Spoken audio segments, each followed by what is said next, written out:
Jonathan, so firstly, I would like to thank you and BW Hotelier for inviting me on this wonderful platform and to be able to share my views amongst all the panelists. So when we actually look at the ecosystem today, let's understand that today both the parties, which is the hotels and the supplier partners, are really facing difficult times and challenges, and both have to survive, right? And maturity of both the parties is very important at this stage. And the first step, I think, is to understand from a supplier partner, what is their financial status today?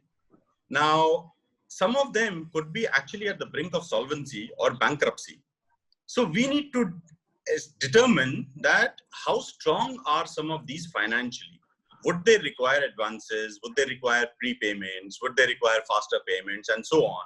Would they be able to supply as before? And we will have to look at a very innovative and a collaborative framework, which cannot exist without each other's support.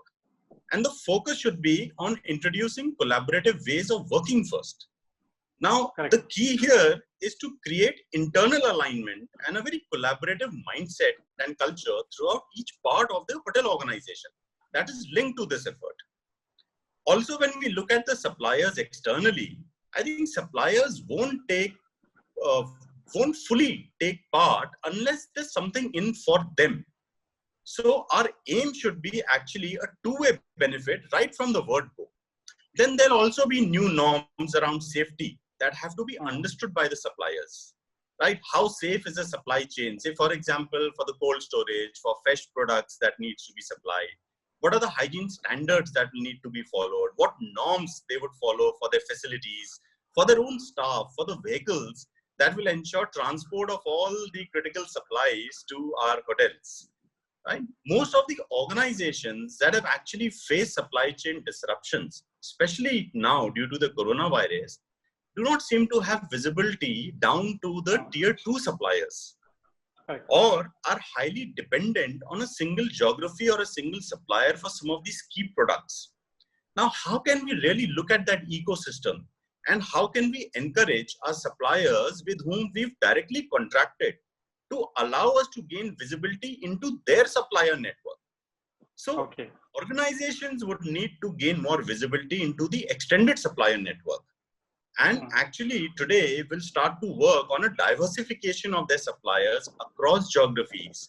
Start picking out and identifying some of the key commodities, products, material supplies, and start looking at multi-sourcing some of these or some of the strategic components to reduce reliance on a single supplier. I think some of these will have to be looked at very closely. Now, very broadly, we generally classify that, yes, we've got a procurement plan in place, or yes, we are working very collaboratively with suppliers.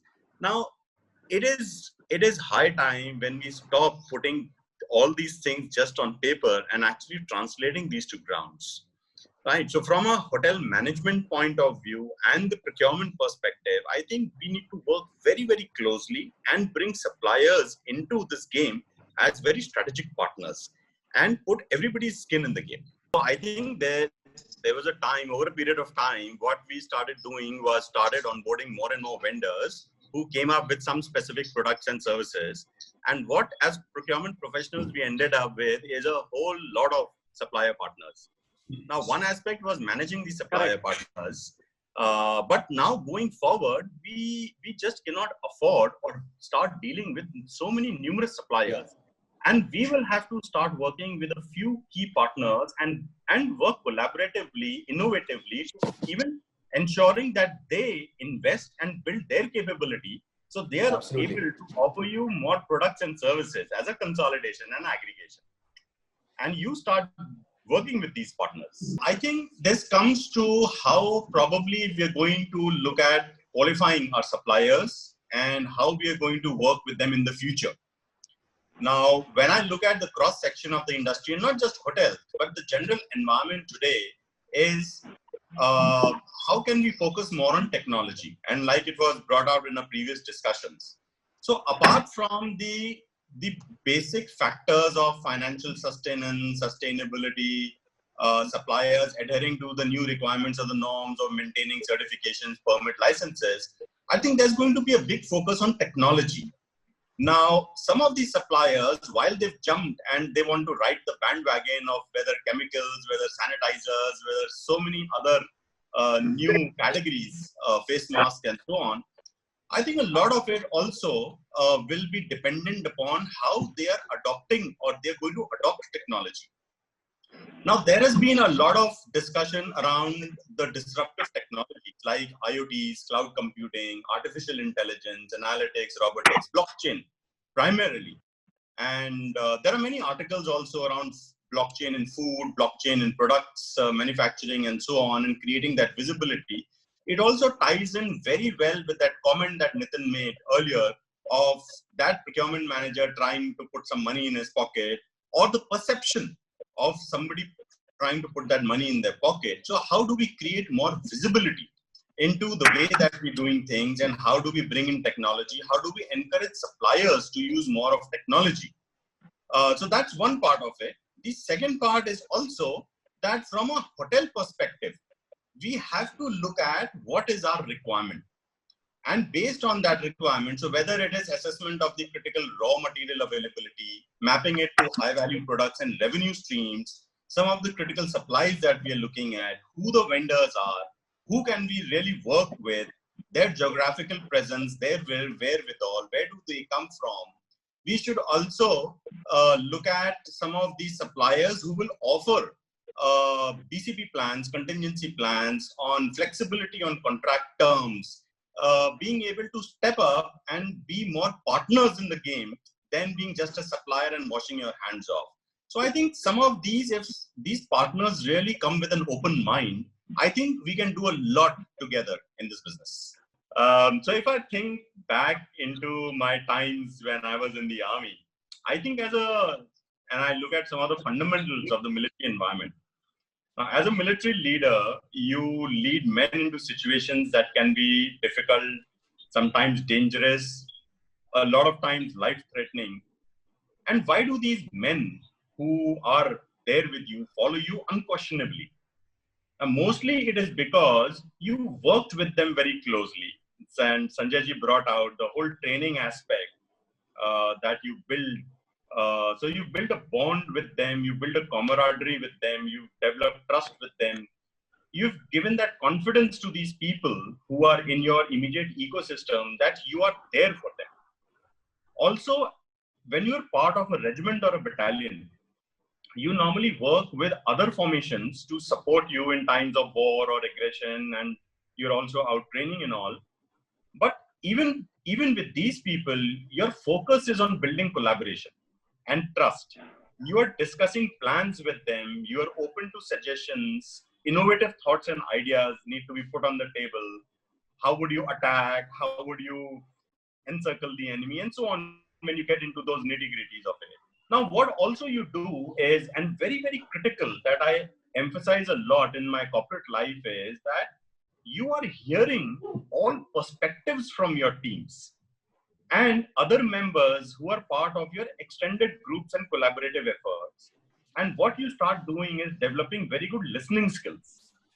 Now, these are some of the skills of listening, collaboration, trust, building camaraderie and bonding is something that I've adopted very strongly, and I've applied them in the corporate environment.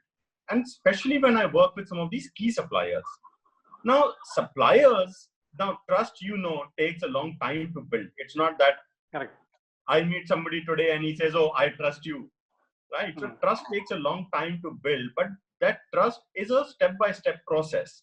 And some of these suppliers with whom I've worked very closely over a period of time have seen me as their friend. And friend or partner in the sense that they know that I'm going to be very fair in my dealing with them. And whether the organization is wrong or the supplier is wrong, I will always play that balancing act in between and will support the party. And also for the partner, that they understand that they need to step up as partners and have to deliver value. Another thing that I keep telling a lot of, and in my conversation with a lot of procurement professionals, is that and we've spoken about this earlier, you normally start working with numerous supplier partners. Right? You keep onboarding every new product, every new service, you keep onboarding partners. You don't really need to get to that, but start developing strategic partnerships. Now, some of the organizations will work on the Pareto principle of that 80-20 rule of where your 80% of spend is with your 20% suppliers. So you start developing relationship with the suppliers. Now, for me, always it has been every one of my supplier has been my strategic partner. And therefore, looking at my own time and effort constraint, I start working closely and developing partners to be able to take on more. And again, a point that we had discussed in the earlier conversation. So these are some of the aspects that I've really translated from my military environment, and I've brought them to my corporate life, and I've started working around these, which I think in a way has been part of my success, or either which way is the working, is because people identify some of these aspects and really come up front to really partner with what I'm trying to do or what I'm trying to innovate, or that collaborative effort that's starting to build up and so on.